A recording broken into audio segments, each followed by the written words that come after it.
Oi, pessoal, boa tarde. Aqui é a Luane, eu sou advisor, né, uma orientadora do EducationUSA aqui na cidade de São Paulo. Se vocês não sabem, o EducationUSA é uma rede vinculada ao Departamento de Estado americano. São 39 escritórios por todo o país, então, independente de onde você estiver, tem um escritório perto de você. E agora, né, enquanto a gente está nesse período de pandemia, a gente está atendendo só online. Então, indiferente de onde você estiver, a gente vai poder te ajudar. Hoje a gente está com uma sessão específica sobre estudos online, né, com a University of Wisconsin. E eu vou passar a palavra para a Sarah, que vai trazer essa apresentação. E se vocês tiverem dúvidas, vocês podem enviar no chat, que eu vou trazendo essas respostas durante a apresentação. E no final a gente vai abrir realmente para a parte de perguntas e respostas. So, Sarah, I pass the floor to you. Awesome, great, thanks. Hi, everybody. My name is Sarah Benvenix Sawario, and I'm here actually going to be presenting with my colleague Dan Wagner, who you see on the screen. He'll join us later in the presentation.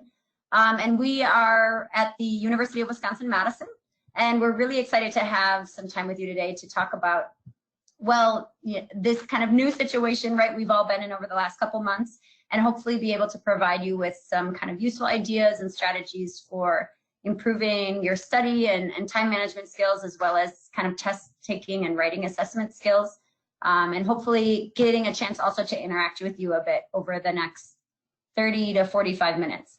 So Dan and I both work at the university in the Visiting International Student Program. So him and I specifically provide English instruction to students who come to UW Madison for short-term programs. So students who come and maybe spend 3 or 4 weeks at UW, either high school students or college students, and want to experience UW, potentially take English classes, and then also learn about different elements and majors at the university. And we'll tell you a little bit more about some of the programs we specifically work with towards the end of the presentation. So to get started, I wanted to start by first letting you know where we are. I'm guessing a lot of you maybe aren't familiar with where Wisconsin, or at least where Madison is. So we are located in the Midwest, as you can see on the map. We get a ton of snow in winter, but right now it is incredibly hot, so we see both extremes over the course of the year. Madison is actually the capital of Wisconsin. It's got about 230,000 people, so we're not a huge city, but I would like to say we're big enough to be cool, right? Like, so we're small enough that you feel like you can really get to know the city, even if you're here for a short amount of time, but big enough that it's got a lot of stuff going on. It's a very diverse community, and so it's a really awesome place to be. Just to give you a little background on the university, our university has about 44,000 students, and those students come from 130 different countries. So when I mentioned we're very diverse in our community, our campus community is also very diverse. As far as our academics go, we offer 232 different undergraduate majors and certificates. Certificates are like a minor, so kind of a shorter term study. And then we have 267 masters and doctoral programs. So lots of graduate opportunities as well at UW Madison. So over the next short while, what Dan and I are hoping to talk to you about and also engage with you, like I said, there's going to be a few questions throughout the presentation that we'd love if you stick some ideas in the chat, just because then we can all kind of share our own strategies or plans for improving our study skills and time management skills. But we're going to talk first about time management, and then go into study skills, and then wrap up with some test taking and writing assessment tips. And then, like I said, at the very end, we'll quickly let you know about some both virtual programs that we're offering starting as early as next week if you're interested in doing some online learning with us. Otherwise, we'll also look at some of the in-person programs we hope to be offering in winter or into next year. So as we all know, right, life is really different right now. So where we all used to go and study at school or study in libraries or hang out in a cafe and study groups, right? This is what we're like all the time. So this was normal for a couple hours a day, but this is suddenly becoming the normal for 8 hours a day for a lot of us. And so while study skills are kind of learning about how to improve your study and time management skills is always relevant and always important, I think right now it's even more important because I think sometimes it's really hard for a lot of people, myself included, to sometimes stay motivated to sit in this one room in my house for 8 hours a day and work on a computer and not really interact with other human beings. So there's a lot of strategies that hopefully we can provide to you that are in particular really helpful now, given that we're all kind of confined to study spaces that don't let us interact as much as we used to. So we're going to start, before we go into study skills, we're going to start talking about time management. And I think the reason that this makes sense first is because you can study, in order to study really well, you have to make sure first that you're managing the time that you have to study. And again, in particular, now that we're often studying in just one place and not going out to classes or not interacting with other classmates and teachers. So we're going to look at kind of two different things. The first is we're going to talk about procrastination, which is a great English vocabulary word if you don't know it. And procrastination is when we wait until the last minute to do something, right? So if your test is, or if your paper is due on Friday, maybe you don't start working on it until Thursday. Okay, that's procrastination. And we're going to talk about, all of us in some capacity might procrastinate in some way, and we'll talk about how we kind of deal with that. And then we're going to talk about how we can plan a schedule in relation to time management.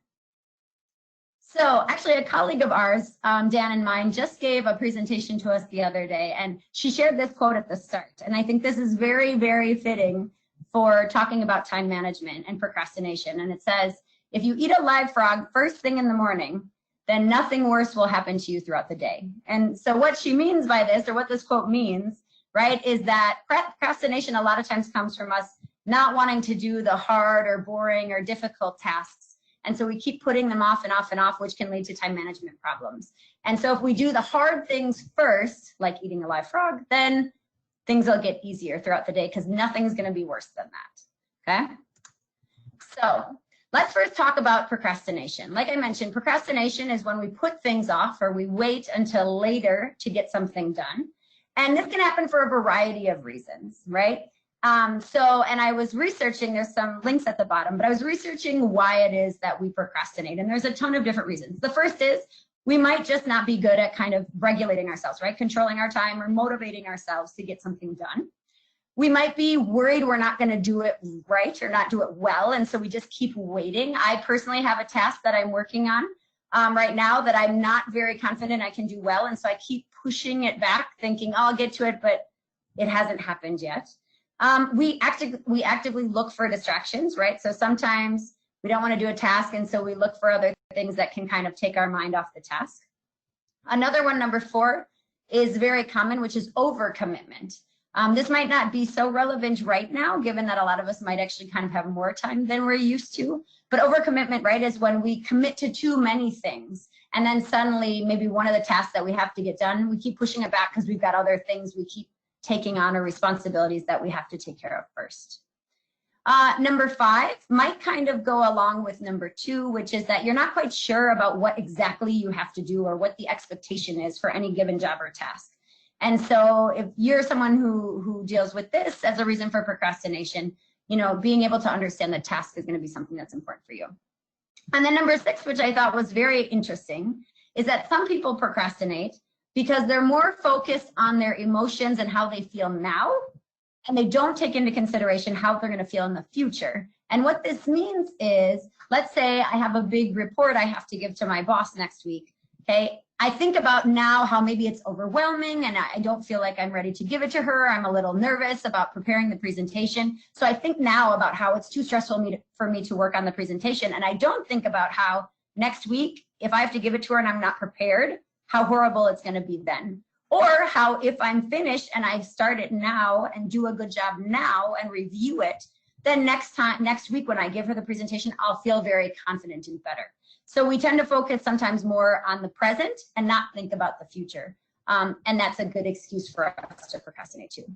And then just a side note, lots of studies have shown that procrastination for most people, when we wait till the last minute, leads to stress, which we all know is bad for our health. And we're all probably under a lot of stress right now as it is given the current situation and our learning and teaching situations. So these are kind of all things that you have to kind of think about, and think about which one maybe you fall into, which category you fall into when we talk about procrastination. Now, the good news is that whichever category you're in for procrastinating, you can change this. And so we're going to look at some ways to kind of tackle this right now. So first, this is that first moment when I want to hear what you have to say. So I'm curious, if some of you procrastinate, tell me yes. And then if you procrastinate, why do you procrastinate? So we just gave you a whole bunch of ideas. I'll flip back to that screen. And maybe put in the chat, what's a reason that you tend to procrastinate? And I'll give you a minute or so to respond.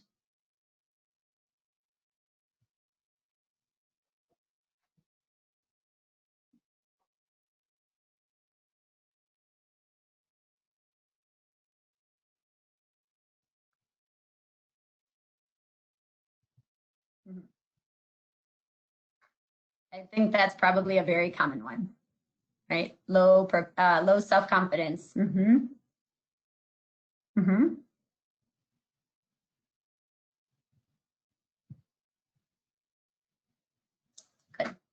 Okay, awesome. So some people overcommitment, which I think is in a way a good reason to procrastinate from the standpoint of I think it's going to be easy to kind of hopefully solve. And then low self-confidence, there might be some good suggestions we have for that as well. And then, yep, not having the confidence. Good, so there's kind of a theme, right? That a bunch of us might lack the confidence to do a good job, so it's easier to just put off the task. Okay, so now that we kind of have thought about why we procrastinate, let's talk about how we can address this or deal with procrastination.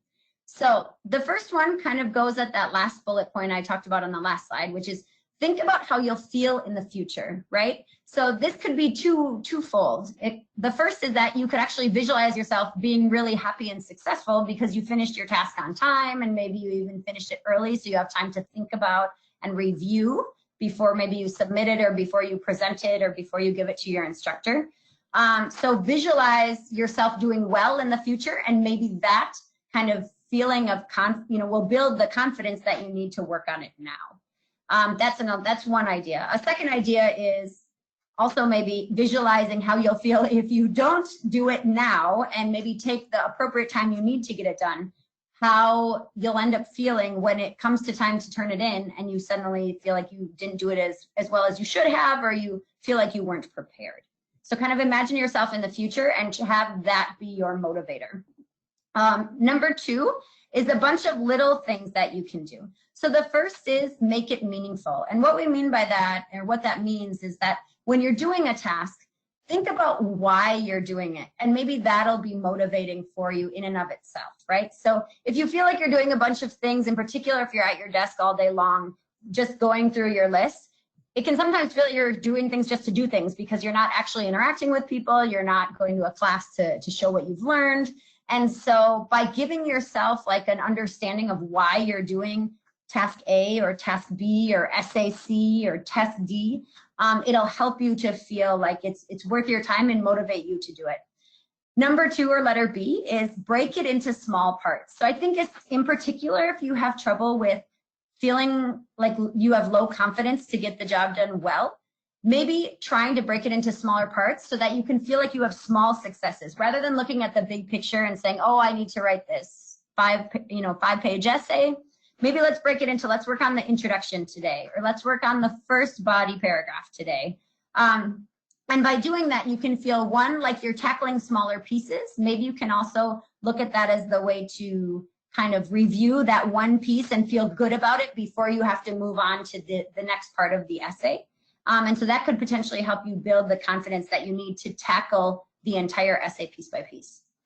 Letter C I thought was really interesting, and this said, tell everyone. And I actually think this is a really great idea. So what they meant by this is, if let's say you have a huge presentation for your class, or you have a big test coming up in a couple of weeks, by telling people, your parents, your best friends, people in a study group, or some classmates that you have this big test coming up, or you have this big essay you're writing, you're kind of making yourself accountable. You're making other people now know that you have to get this done also. And that can sometimes be motivating because hopefully they'll ask you about it. Maybe your parents will check in with you and see how your essay is coming or how your presentation's going. And so, when we just ourselves know we have to get something done, it can be easy to kind of push it to the side. But if we tell other people that we have this project going on, even if they have nothing to do with it, now they know about it. And if you fail or choose not to do it well, you're kind of accountable to the other people you already told about. The next thing, letter D, is do it now. So one thing I read that was very interesting is that a lot of times in particular with like essays or things that we have to write, it's very easy to not start because we can't think of any ideas. And what they said is rather than worry about, all the big ideas you need for this essay, just start writing something, right? So, or if you have to fill out an application, do something, fill out the parts that you can start. And you can always go back and fix it, right? But if you don't start, then you never have anything to go back and correct or to make better. So they said, start doing some of it now. And even if it's ugly and you have to fix it later, at least you've got something to work from, which is a lot easier than having nothing. Okay, so I think that that's a really good piece of advice. And then the last one is reward yourself. And this, what they said with this when I was reading, and a lot of websites recommended this, is that you give yourself some reward when you complete a task. Because again, procrastination is when we necessarily don't want to do it and we keep pushing something off.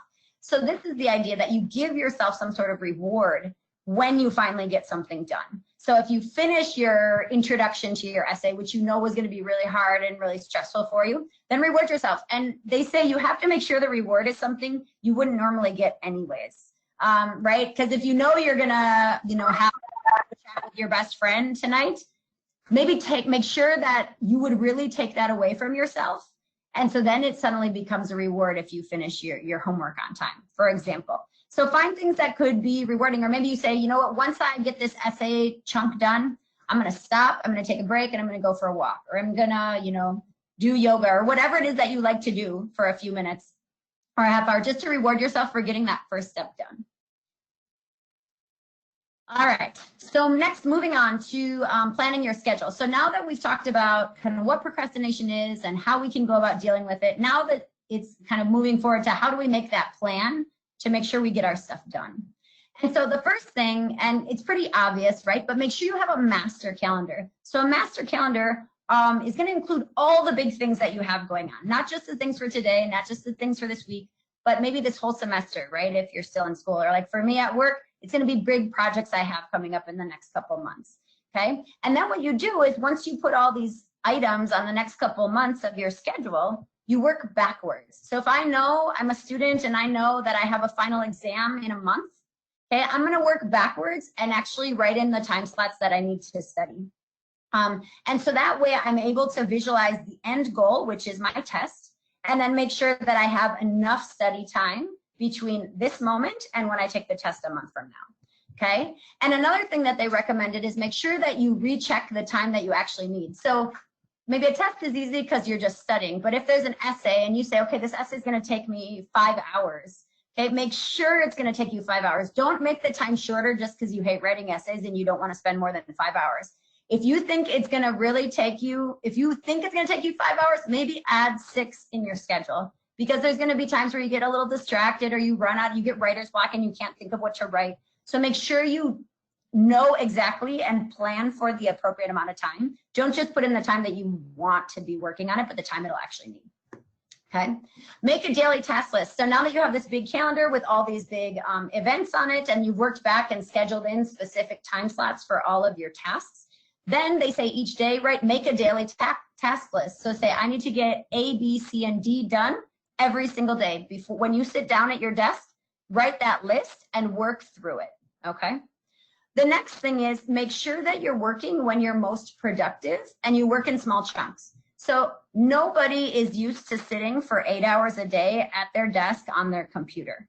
Okay. And so working in small chunks means they said about 2 to 3 hours is the maximum anyone can really work and still be productive.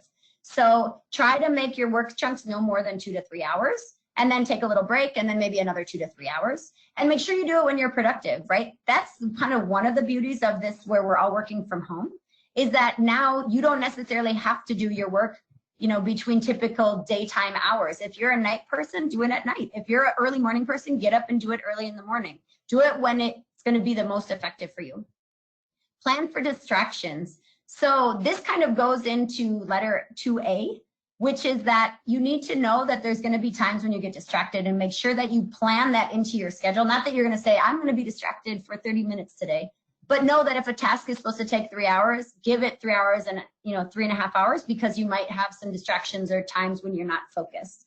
And then for the people who have overcommitted, be ready to say no, right? So if a friend says, let's chat online or let's have a video call tonight, but you know that you have to get stuff done, you need to have the power to say no, okay? And tell them you have something you need to focus on. And then number 6 kind of goes back to that reward. Once you've kind of finished a big task, celebrate and reward yourself for getting through it and getting the work done.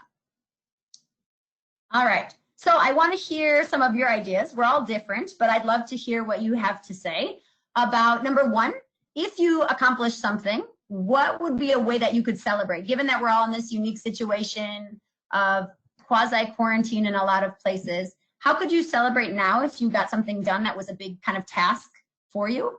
And then also, what kinds of distractions in your everyday life do you have to plan for when you're managing your time? Tell us in the chat.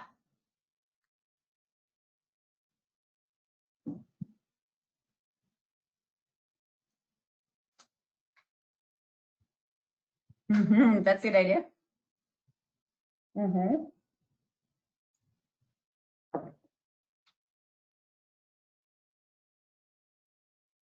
That's a great idea, right? Watching a show that you've wanted to watch, but only letting yourself do it once you've completed your tasks. Or coffee, I like that. I would do hot chocolate. I'm not a coffee drinker. Distractions, yes, right? Turn off your chats or your chat alarms or your chat notices, right? The dings every time somebody messages you. Those are great. And they're small, right? Just mute everything or turn your phone off. If you're really not waiting for a call or a message from someone about the work you're doing, just turn your phone off. And in 2 or 3 hours, turn it back on, and your life will, still continue. So these are all great suggestions or ideas. All right. Okay, so let's move into study skills then. So now that we've talked about kind of how to manage our time, let's go into talking about some skills we can use in order to really study well. And so I think these can be broken down into 4 categories, which are first, when. You have to know when to study. And some of these we touched on a little bit already. Know where to study, know how to study, and then know where to go for help. Because right now, since we're working from home, it might not be as easy to get help as we thought. So number 1, know when to study. So we talked about this already, but take advantage of the fact that we're all stuck at home when we're learning right now and working. What is your best time of day? And if you have a class that you can watch early in the morning or late at night, if it's recorded, do it then if that's your best time of day, okay? And then this one kind of goes into maybe the series or watching a show that you like. Try to use built-in time constraints to help you plan your studying. So if you want to reward yourself for studying for 3 hours straight and doing a good job, then plan that studying around other things that force you to study. So for example, like I know here in Wisconsin, now we can go back to doctor's appointments and dentist appointments and things like that. So, which is funny, those are now exciting because we get to go out and see people. But so if I know I have a dentist appointment today at noon, I'm going to say, okay, that's a thing I have to stop working in order to do. So I'm going to really focus between 9 and noon on getting my work done. So that kind of built-in break that I'm being given for an appointment or a meeting or a call or lunch, like schedule those and then build your time around them. And that'll kind of help you to get those chunks of time that we need to study best, and also give us those built-in breaks that don't like kind of step in the middle of what we were trying to do. And somebody just wrote, I like to play video games when I'm on my break. That's a great idea. All right, next one. Okay, where to study. So where to study, this is very important, right? So these are kind of the looking around your space. Okay, what could potentially be very helpful or what could potentially be very distracting, right? So how is the lighting, right? If we're all on our computers, okay, you need to make sure the lighting is good. And that sounds really simple, but sometimes just based on the way the lighting is, it can make us more tired, especially if we're spending many, many hours on the screen. How is the noise, right? So if, depending on where you live, I'm not sure, all of us are different as far as how much space we have. I personally have 3 kids and we are in a small house and those 3 kids are running around all day. So I make sure that I am working right now, actually they're gone, but normally I'm working in the basement in the farthest corner possible from everyone, because that way there's very small chances that they're actually going to interrupt me. And so you need to do that too. Whether my kitchen is much nicer, my dining room is much nicer, but that's not the place where I'm going to get the least distraction. So think about where you're going to get the least amount of distraction and noise. What about the workspace and the supplies? And what I mean by this is, it's very easy when we're starting a task to not have all of our materials right away. And then it's easy for us to get distracted because we start working and then we realize, oh, we need a calculator, or we start working and then, oh, we need something else. And we keep getting up and moving around and doing all these things, or, oh, we need our cable for our computer because it wasn't plugged in. So try to get everything set up and ready before you actually start working so that you can work uninterrupted. Now, number 4, how comfortable is it? You, of course, want it to be comfortable because you're going to be sitting here without moving for several hours at a time. But like when I look at this image right here on the screen, to me, that particular working situation for me would not work. It'd be way too comfortable. I feel like I'd be unproductive. The way I'd have to be typing is a little bit uncomfortable and be a little slower. So, well, it might be nice because you're lounging on a sofa. Is it really the most effective place and like workspace to be working in? Okay, are there distractions? We talked about that a little bit with number 2. And then can you move based on the task? So if you need to move around and be doing different things, is there space for you to be able to do it? So kind of really think about the space you're working in before you start working. If you have to work on a project that's going to require a lot of space at a table, then make sure that table is available to you before you start working. So halfway through your workday, you don't have to get up and move around and shuffle everything. Okay. All right. So now how to study. Okay, so this might go a little bit back to the procrastination topic we talked about earlier. Number 1, always tackle boring things first, right? So this is kind of like going back to the frog idea, right? If you swallow the live frog right away and just get it done, then you don't have to, things are going to be a lot easier for the rest of the day. So do boring stuff first, do hard stuff first. And again, don't tackle the whole hard project, but tackle it in small chunks. Okay, we already talked about 2 to 3 hours at a time is usually really effective.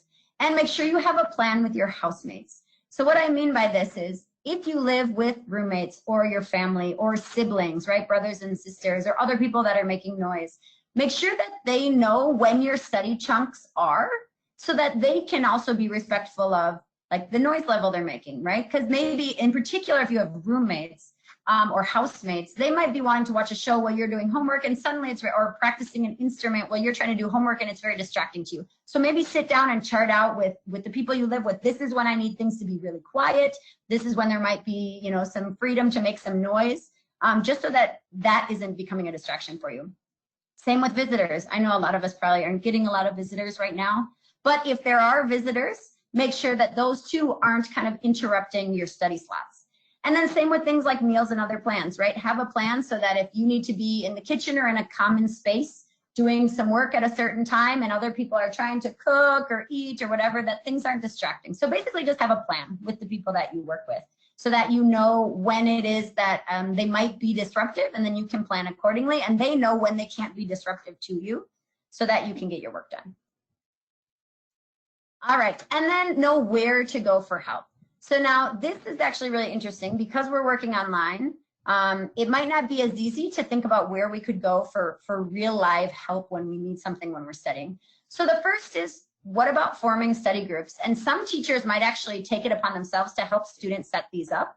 But if you have an instructor that's not doing that, if they're just giving you instruction online and not really helping you to arrange a study group outside of class, can you do that yourself? Can you reach out to a couple classmates and say, hey, why don't we meet every Thursday at 4 o'clock for an hour and just review what we've done in class?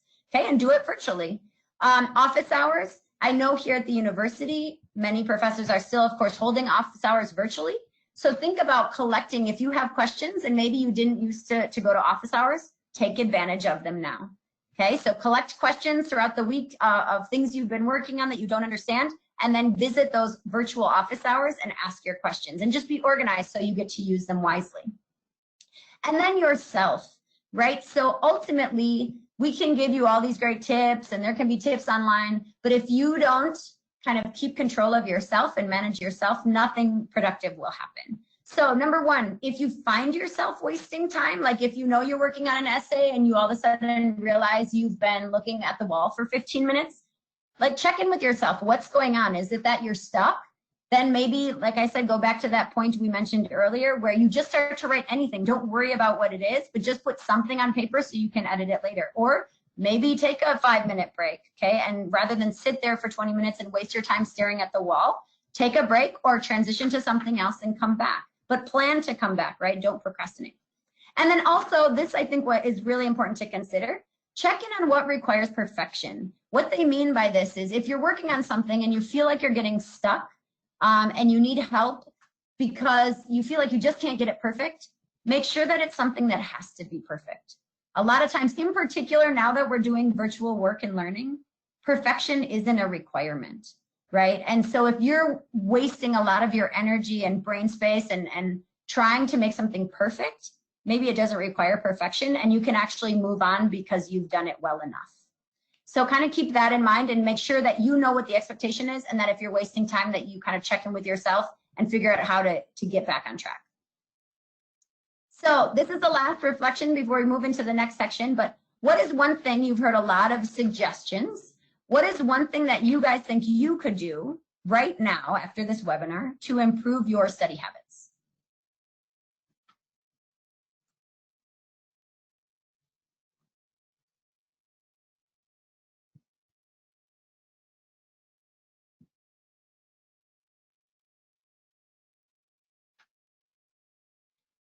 Uh-huh.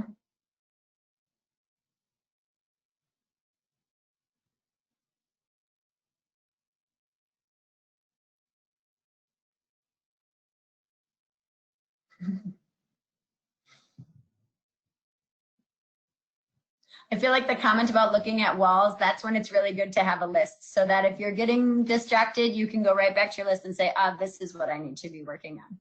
That is very true. That's a good thing to focus on improving.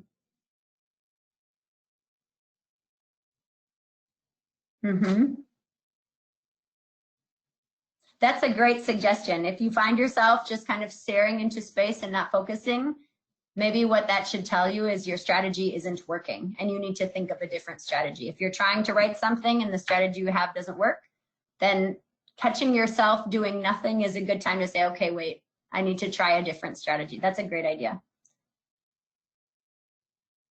Good.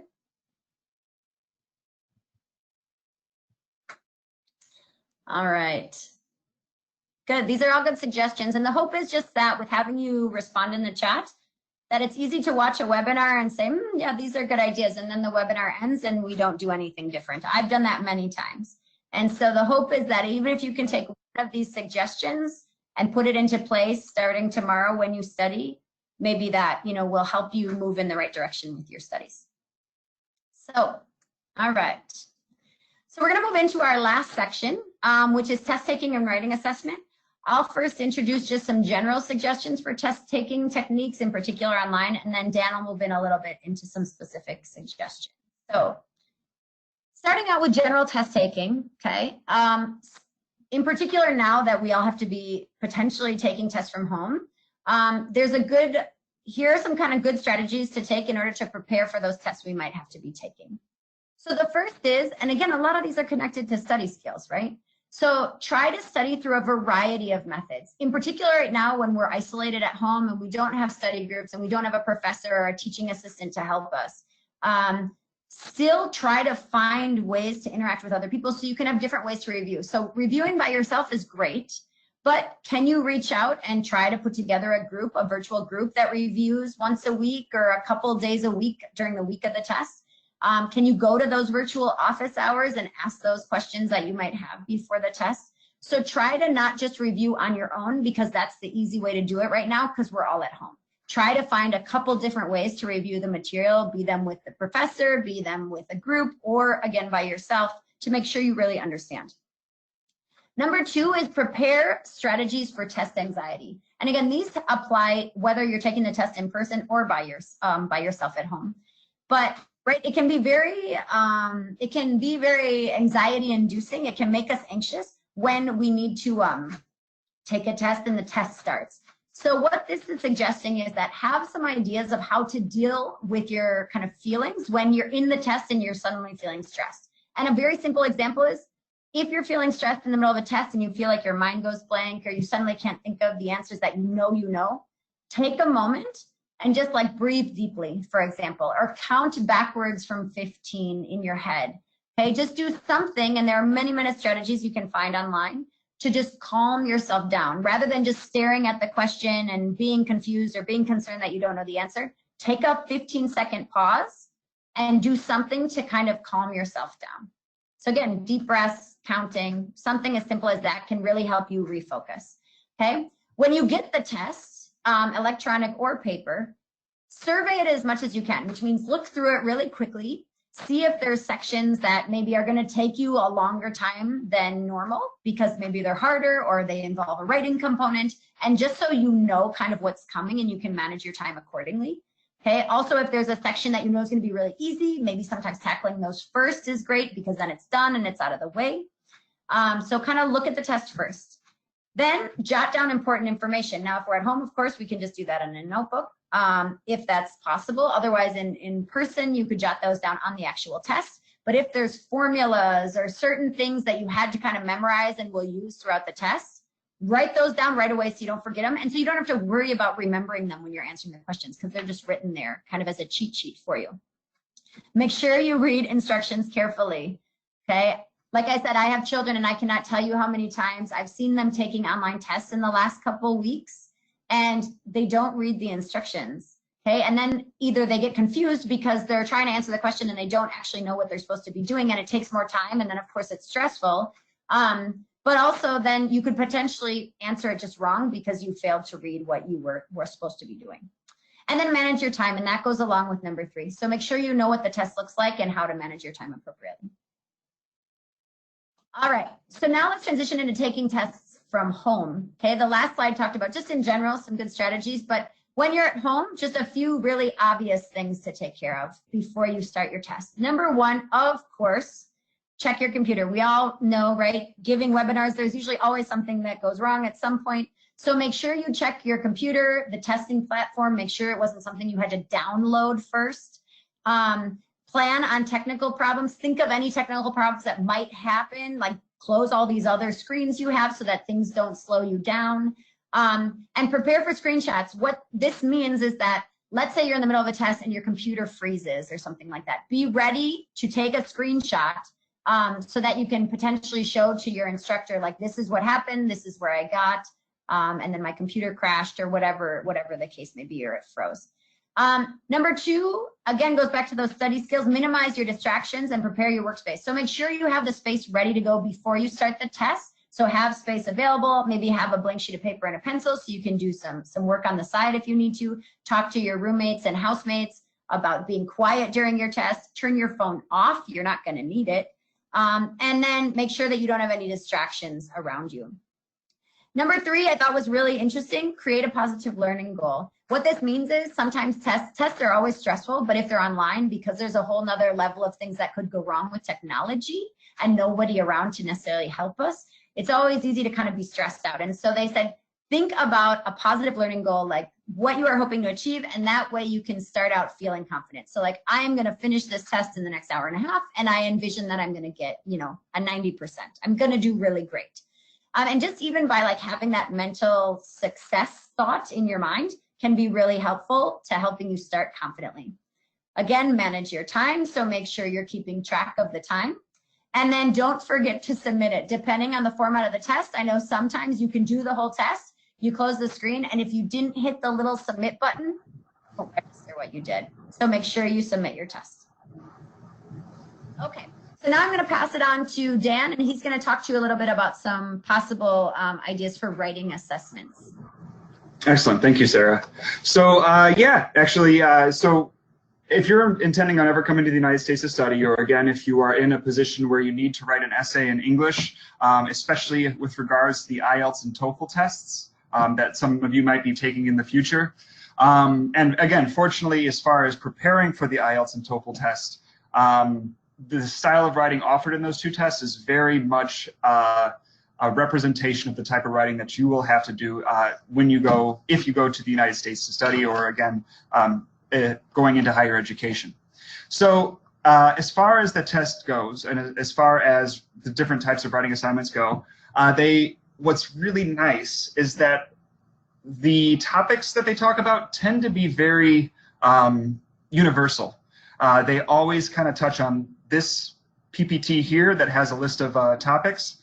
If you are able to converse and write about these varied topics, you've probably covered 90 to 95 to 99% of the possible topics that they will ask you in your writing assignment. And again, this goes for any style of writing. So they're trying to touch on majors and universities and things like that. So again, art, business and money, communication, personality, crime and punishment, education, society, reading, and so on. They all apply to majors and topics within the university area. So yeah, if you can go ahead to the next slide. Now the other benefit is, first off, the topics are all relatively surrounding the same. If you know that list of topics, you are going to be in a good place. Also, there's not that many different styles of writing that they usually assess you on, and this goes for any style of writing that you're looking for in the future. So that includes, this is basically it. There's 8 altogether: agree, disagree, discuss 2 opinions, advantages and disadvantages, cause, reasons and solutions, cause, reasons and effects, problem and solution, compare and contrast, and narratives.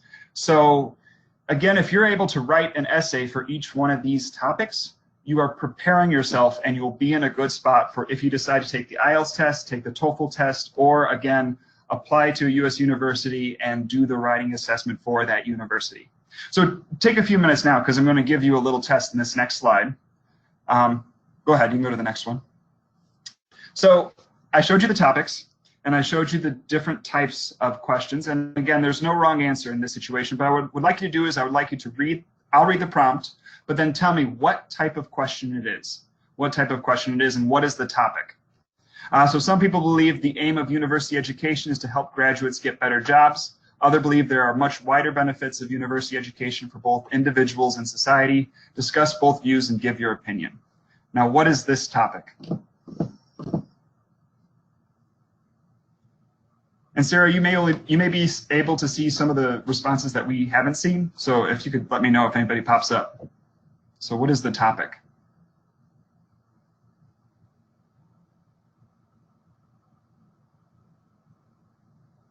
Education, technology, crime and punishment, government. What do you think?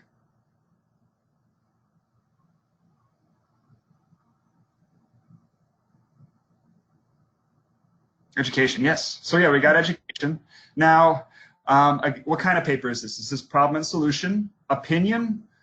Is it cause and effect? Is it advantages and disadvantages? Is it narrative? What type of essay is it?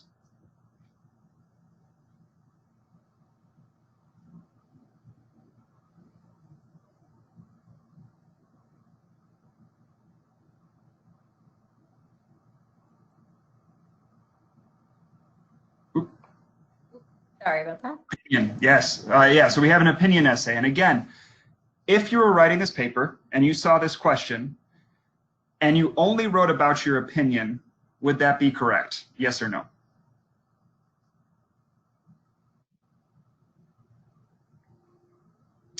If you wrote this paper and it was only your opinion, yes. See, this is a big thing, and this sometimes is very, very easy to miss because you see the word your opinion and you're like, oh, I'll just offer my opinion. But there's more to it, and that's why it takes a lot of attention to read the question first, understand it, understand every word of it, and then start writing your responses. In this situation, you need to offer both views. So if you were talking about gun control, you would need to build a case for that other side. You would need to convince people that gun control is a good thing and also a bad thing, and then at the end provide your opinion. So if you only provide your opinion, then the person who's reading your paper, who's assessing your paper, may take you down a couple points because you did not answer the question successfully. So this is a big part of it. And again, with the assessments that I've done in the past, this is something that's usually can sometimes be difficult for students, especially because they spend so much time writing a beautiful paper, and it's so hard to see a paper that doesn't match what the question was asking. So again, just to be aware of that. If we can go to the next slide.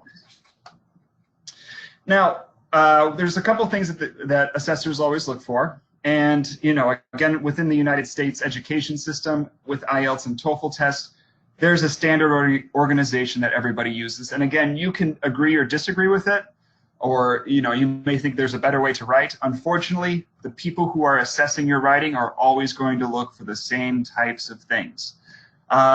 Any paper you write, any paper period, is always going to need at least three paragraphs, probably more. Every single paper should always have a conclusion. The beginning of the, an introduction and conclusion. The introduction always needs to have background information about the topic that fully explains to the reader what the topic is about, followed by the thesis statement. Now, the thesis statement in this case, especially talking about opinion papers, would be, some people believe this, some people believe this, I think this. This would be the thesis statement for your paper. Next paragraph, you would go into the details. What are the definitions and examples that support your idea? And then at the very end, you need to wrap everything up with a very, very tight conclusion that restates that thesis statement. And that is your opportunity as the writer to help the reader summarize and help them understand what they should do after reading your paper. So again, a call to action, prediction, things like that. So this is important. And again, always have this organization. Every paper should always at least be 3 paragraphs. If we can go to the next one. Now, also too, you need to be careful. And again, sometimes systems sometimes emphasize this more than other systems. It's always important to pay attention to these 3 things. And again, if you don't have these elements in your paper, likelihood that your final score will be lower if you don't implement these. So first off, again, making sure you're using punctuation correctly. As you see periods, commas, colons, and semicolons, make sure you're using them successfully, and find people to review your work so you know how to use these effectively. So in this situation here, because this cold, I will wear a coat. If that part of the sentence is before the main idea, I will wear a coat, you need to make sure you include that comma. So this is one example. Again, if you wrote that first sentence, you might lose some points. Also, all sentences need to be grammatically correct. Since I have no money, not a complete idea. We need more information for this. By dropping since I have no money, that's correct. Then finally, all words are in the correct form. This is a big part as well. Make sure you pay attention to verb tenses and words. Yesterday, he go to the store to buy food. No, yesterday he went to the store to buy food. And then also too, making sure, I might not have mentioned this, but in the last slide, there was a section, or maybe there might have been a section about the academic word list. Pay attention to the academic word list. People who are assessing you, they want to see you use more complicated academic vocabulary than casual conversation. Now, if this means that it's a matter of simply reviewing, 50 of your favorite academic words, you can do that. And that can be an effective way to practice, is just, again, having that collection of words that you could use in those situations. But make sure that your words are coming from that academic word list, and you'll see more success with your writing, and you'll see higher grades and higher assessment scores if you decide to put these into practice. Okay. So, yeah, thank you. All right. So wonderful. So that is the information Dan and I have for you regarding the kind of study and test taking and time management skills. And we just wrap up and then give you some time for questions. But before we do that, we wanted to just give you an idea of some learning opportunities that our team is offering right now, given the current situation and the fact that a lot of our programs are now online. So we have 2 programs that are available to students, international students right now. The website is here in the green box, and it has information for both of these, but I'll give you a quick background on each of them. So the first in red is a program that's meant for undergraduate students that we're offering for this upcoming July, and then again in August. So this is actually, they're going to be 2 3-week programs. It is a fee-based program, as you can see on the screen, but it's going to be a really awesome opportunity for you to have about 15 hours a week, so about 45 hours over 3 weeks of interaction with UW faculty, staff, and Dan and myself as English instructors. And the class is essentially going to give you the opportunity to engage heavily in academic English as a second language courses, learn work with a career advisor that is out of our team that has amazing information and workshops, engaging workshops for you to kind of consider improving your skills to be ready for the workforce. And then also there'll be times where they'll have like kind of open conversation hours and question and answer sessions with different staff at UW. So more details are on the website, but this is a really awesome opportunity if you're looking for a virtual learning experience with people from UW Madison and all live, as a way to improve your English and also kind of build your skill set for future careers. So that's our Jumpstart Your Career program. And then on the right side of the screen is our Academic English Conversation Club. And this is a kind of smaller commitment, if you want to think of it that way. These are 3-week courses, but they are, I'm sorry, that should say 1 hour each session. So we actually meet twice a week, and it's an hour each time. So you're meeting a total of 6 hours in 3 weeks. And these are basically academic conversational English clubs. So these are small groups where Dan and I and myself, on typically the first day of the week, we have some pre-reading, conversation, vocabulary, and grammar activities. And for homework, you'll read an article that we assign, and the articles span topics. And then on the second day of the week, we get back together and we do a lot of post-reading discussion and also a small kind of activity simulation. So it's a really awesome opportunity to interact with people. These are diverse groups or diverse courses. So they're open to students, not just from Brazil, but from all over. And you can see there's a couple different sessions. So if you're a high school student, there are sessions for high school students and then also for college students, and information is on the website. That course is free. There is just a $50 registration fee required. Go ahead. And also, actually add on about that too. Again, as far as thinking about if you are studying for IELTS or TOEFL, or again, like working towards those kinds of goals, especially during the thematic program, we are your personal ESL instructors for the 3-week program. So again, feel free to submit stuff to us as that program is going on, or ask questions, anything that you need. So yeah, I just want to let you know that we're going to be available 24/7 during that 3-week program to help you in any way that you need. So that's all. Okay. All right, and then because we're all, I'm sure you guys as well are hopeful that at some point soon things return back to normal. We don't know how soon is. We did just introduce to you the programs that we have coming up for in-person programs on our campus. So we work with 2 major programs. The first is UW Advanced, which is meant for undergraduate or graduate students. And these are 2 to 4 week programs where you come, you live on campus.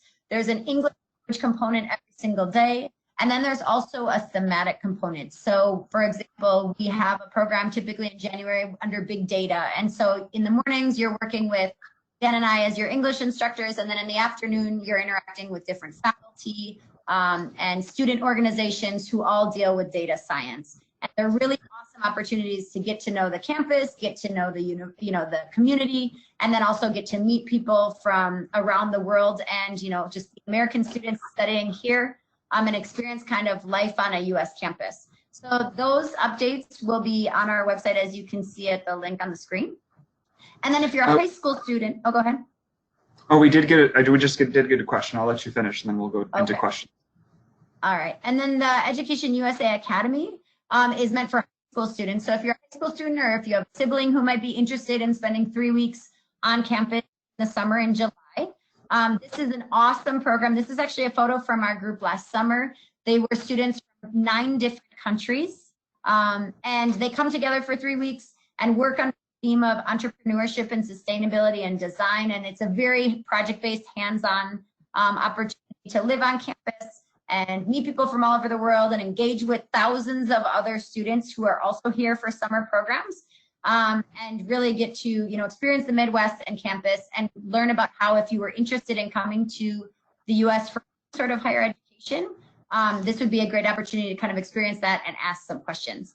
So we'll get to the questions in the chat. Now I'm going to put up Dan and my contact information here. So you're welcome to, after this, email us if you have any specific questions, but we're also happy in the next couple minutes to answer any questions. So is there a level of English that students have to have? So we always recommend for the 2 virtual programs an intermediate level of English or above, because we do engage in English the whole time, and we're assigning you articles that are meant for around high school level native English speaker articles. So yes, you would need to have an intermediate level. And you get to interact with native English speakers. So yes, in both of the programs, if we're talking about the virtual programs, Both of them, you're interacting with native English speakers. In the article club or the academic conversational club, that's kind of the shorter commitment, Dan and myself and one of our colleagues, Jing, are facilitating the entire thing. So we are there the entire duration of the course and you're interacting with us the whole time. For the thematic course as well, all of the instructors are native English speakers. And then, like I said, there's also several components during the program where it's kind of like open conversation hours and like game days. And we'll be bringing in addition to our team, other students and staff from the university who want to interact with international students, and you'll have the chance in more of kind of a conversational setting to talk to native English speakers. So yes. Yeah, I would say for that 3-week program, you can anticipate at least meeting 10 other native English speakers as part of the program, just throughout the 3-week program. Mm-hmm. Yep, for the Jumpstart Your Career. Mm-hmm. As far as instruction. Yeah. Good question. I think it's also interesting, while we're getting other questions, to ask how do students say if they are intermediate or advanced? Is there a placement test that they take? So that's a good question. There isn't a placement test. If you were curious, that's a good question. We've typically, to this point, left it up to the advisor. So if you work with an EducationUSA advisor, they've been able to be very helpful in kind of identifying if a student is going to be at the appropriate level, because we typically reach out to the advisor and send the material so they can see. However, if you have specific questions and you're not quite sure if your level is appropriate, the best step would be to reach out to Dan and myself, and we can maybe either schedule a brief conversation, or we also require for the Jumpstart Your Career a written submission that we would hope you would do without any sort of assistance or translation. And that will give us kind of an understanding of your English level. So there's no formal testing requirement or submission requirement, but it is important that, you know, if you have any doubts, you reach out to Dan or myself, and we can arrange for a way to kind of speak with you and make sure that your level is going to be appropriate for the course. Any other questions?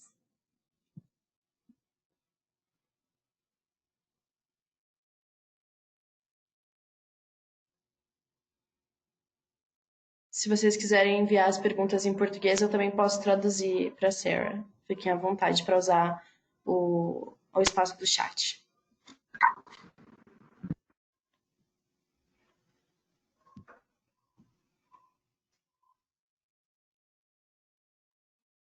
Okay. Well, again, really feel free to reach out to us. We're more than happy to answer any questions you have. Like we said, the registration links are already up. So I'll go back to this website right here. It'll have both of these options, and there are links to apply. The application process is very simple. The Jump Your Career does have, like I mentioned, a short written submission required, but other than that, it's quite simple to apply. So if you're at all interested, and in particular with the Conversation Club that has, is starting in the next couple of weeks, feel free to get online and register right away, and then we'll follow up with you. And if you have questions, just let us know. Okay. And thank you very much for taking time this afternoon to listen to what we have to offer, and hopefully some of this will be beneficial to you as you move forward with studying from home. Thank you very much, Sarah and Daniel, for talking to us a little bit about these programs, and a lot of great tips on how to study, considering everything that's changing. We still have a lot to adapt, I feel like, but you gave some really great tips for students. So thank you very much. Awesome. Wonderful. Thanks. Have a good afternoon. Thank you. Bye-bye. Bye. Bye.